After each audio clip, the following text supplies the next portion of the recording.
Hello, তুমি কোথায়? আমি বাসায় যাচ্ছি এখন। তুমি কিন্তু আমাকে প্রমিস করেছো যে উল্টাপাল্টা কিছু খাবা না, সেটা যেন মাথায় থাকে। আমি কিছু খাই নাই, তোমাকে বাসায় গিয়ে ফোন দিই।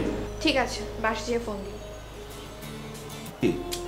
মানে আমার একটা মাত্র বোনের একটা মাত্র সন্তান, মানে এই যে রাজ, এই যে তোমার লোকজন যে ধরে নিয়ে আসছে, তুমি একটু প্লিজ ওকে একটু ছাড়া ব্যবস্থা করো প্লিজ প্লিজ, তোমাকে যেটা ফোনে বলছি।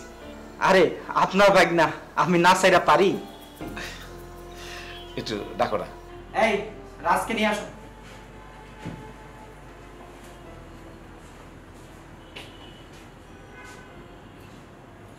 রাতে মদ খেয়ে মাতলামি করো না? তুমি কোন ফ্যামিলির সন্তান জানো? আজকে তোমার মামার জন্য আমি তোমাকে ছেড়ে দিচ্ছি, কিন্তু ভবিষ্যতে যদি এরকম হয় তাহলে কিন্তু আমি তো আর তোমাকে ছাড়বো না। বিষয়টা মাথায় রেখো, আর এগুলো বাদ দাও। মামা আমার কোনো দোষ নেই, আমি নির্দোষ। এই চুপ থাকো, কিসের নির্দোষ তুমি? আপনার লোক হাতে হাতে তোমাকে দোষ দেয়।